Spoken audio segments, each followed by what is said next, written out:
And just like that, welcome to the offseason. It's Dallas Mavericks Today by Chat Sports, Harrison Graham, and Jeffrey Cooperstein with you.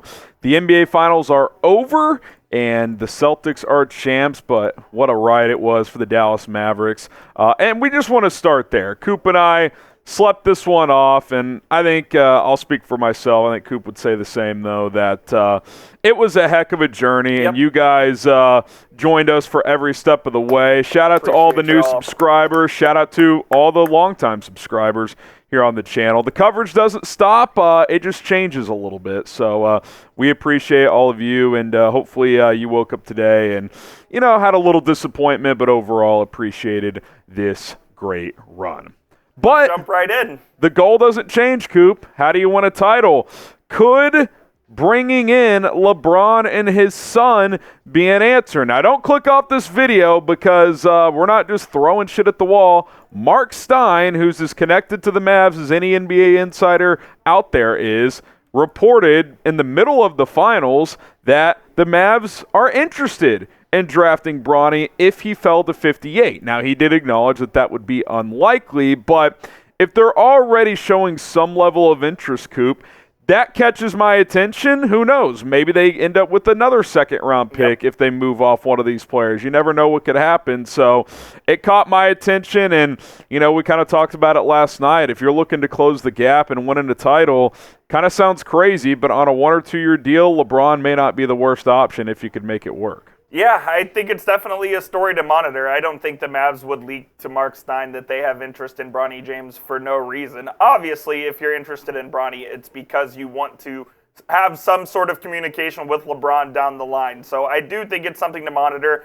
I don't think Bronny will be available at 58. I would give that like a less than 5% chance that he's there. But like you said, maybe the Mavs find another avenue to go get another second-round pick and be in the running for him. Now, I will say this. Rich Paul, obviously, who is LeBron and Bronny's agent out of Clutch Sports, said it's unlikely he will work out for the Mavs. He's been invited to work out for 10 teams. He's only accepted 2 thus far, and that's the Lakers and the Suns. So he's probably not going to work out for the Mavs, but that doesn't mean that there isn't interest on the Mavs side and maybe even on the LeBron/Bronny side as well. Yeah, and again, if you're Dallas and you're trying to get LeBron, you don't really care if Bronny works out for you. Like, if he's available, you're going to consider that avenue. And look, one thing we know for sure when having this conversation is that LeBron flat out said it. I miss being Kyrie's running mate. He loves Luka Doncic. He respects Jason Kidd a lot, who was the top assistant on that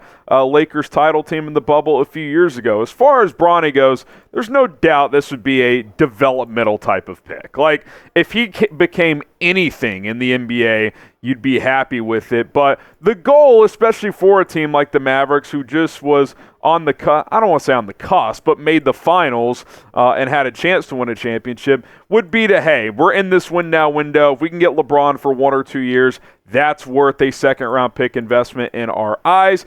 If Bronny becomes something down the road, that's icing on the cake. That would kind of be the thought process. I mean, the Mavs have used second-round picks on worse before. They drafted Satnam Singh in 2015. Who can't play at all. Try to go get DeAndre Jordan. And for those of you that don't know, Satnam Singh is now a professional wrestler. So he is not even playing basketball right now. Look, I absolutely think it's worth the investment, even if you don't think Bronny's going to be a piece for you down the road.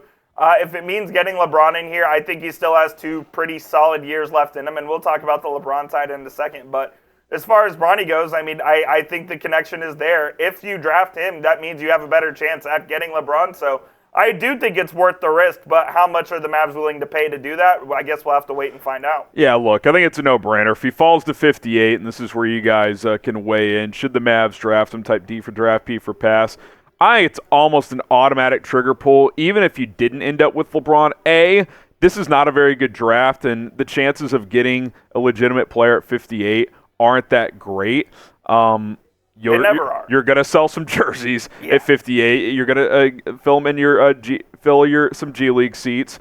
And 2, I mean, he's a good defender. I think he's got a workable jump shot. I think it's going to take multiple years to develop him, and it may not ever work out. But I think just at the chance at LeBron, at 58, it's almost a no-brainer. Now, If it's in the 30s, you could argue that's a questionable investment if you don't have the security that you're going to land LeBron. But I think at 58, it's almost like there's basically no risk, like at this point in the draft. So D for draft, P for pass. Let us know what you guys think. We'll get to the LeBron aspect of this in a moment, but we have a sweet Mavs draft hat available. Draft hats have dropped with the draft just 8 days away. Chatsports.com/Mavs draft. I actually like the look of these. These are kind of hit and miss from year to year with these draft hats across these sports, but these are pretty sweet. If you want to pick one up, chatsports.com/Mavs draft. All right, again, Coop, the real prize would be getting LeBron. And, you know, these rumors have kind of circulated off and on for a couple of years, and I think we've kind of gone back and forth. Like, it's hard to say no to LeBron, but it comes with a certain level of distraction, circus. Coaches don't last long term. But I think at his point in his career, he's kind of year to year at this point. So, I mean, if you were to sign him, it would probably be a 1+1. So even if it didn't work out next season, it's not like it kills your franchise moving forward. The guy is still a hell of a player. I mean, I think he's still a top 15 player in this league. And, I think you could still argue top 10.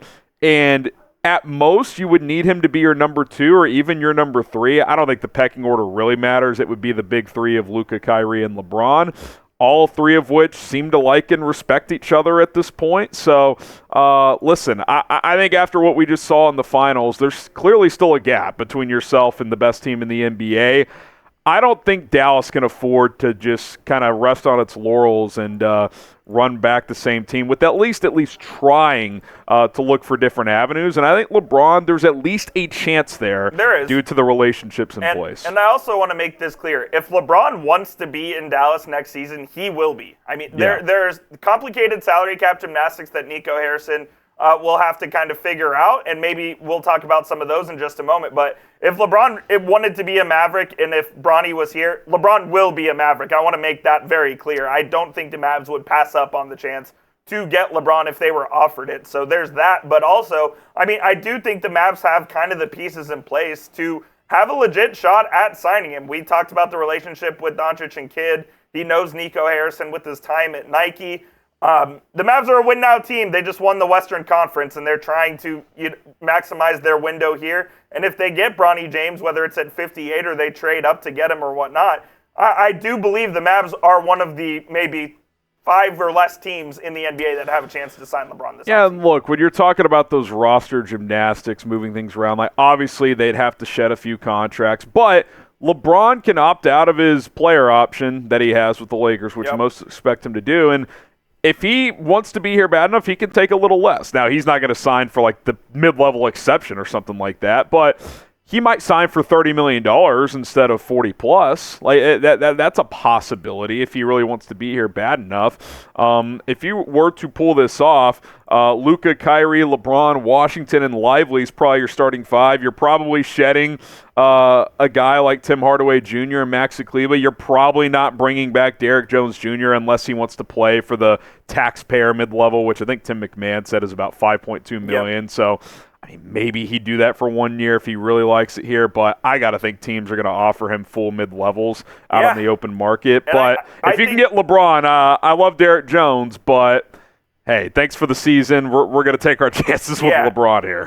And like you said, I mean, I think Derrick Jones deserves more than that taxpayer mid-level. He kind of had a renaissance in his career with the Mavericks this year. He was a really big part of this team getting to the finals, and I do think he's in for a decent payday, whether that's the full mid-level, which is around $13 million a season, or if it's a little less, a little more than that. But I do think he's going to get more than what the Mavs could afford, basically, if they were to go after LeBron. It kind of reminds me of Al-Farouq Aminu, where I remember all the talk was Dallas really wants him back, but then Portland threw him $10 million a year. 4 for 28. Yep. And which at the time was now what Jones get at 13 basically a year. And look, I'm willing to give that to Derrick Jones. I'm just saying, if you explore and ultimately somehow pull off this LeBron avenue, you're probably losing Derrick Jones. And hey, I'm willing to make that sacrifice if I'm the Dallas Mavericks. And I think that this is the question you have to ask yourself, and I think it's pretty much a no-brainer. You would be sacrificing Derrick Jones' elite defense for LeBron's offense. LeBron doesn't play a whole lot of defense anymore, but if you're getting that third option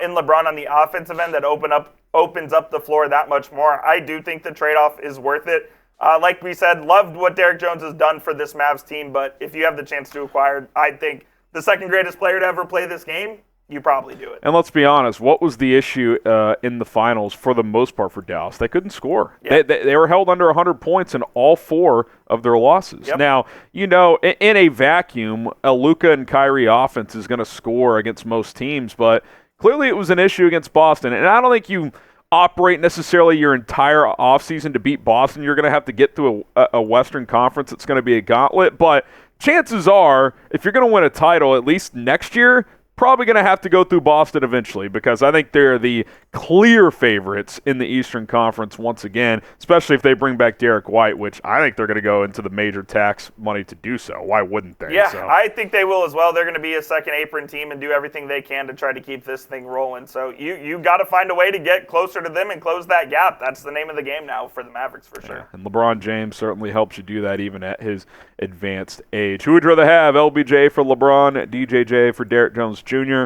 I love Derrick Jones. I appreciate everything he did this year. I want him back, but if it's one or the other, it's a no-brainer. We did this poll on our community tab as well, and I think it was an overwhelming, almost 70% of you said you would take LeBron James on the Mavericks, and I obviously would too. It would be a fantastic thing to see, and it would be an absolute circus of a season if LeBron came to Dallas. So we'll see what happens.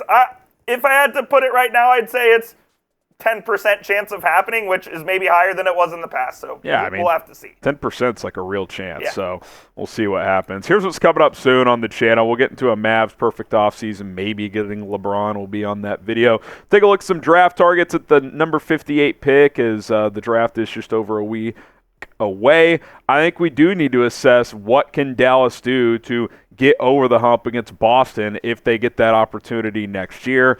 Cover the latest news and rumors as they drop, free agency buzz, all that stuff. So subscribe, join the offseason coverage. We're not going anywhere. Again, thank you so much for joining us in the playoff run. Coop and I had a blast. We'll see you guys tomorrow. Peace.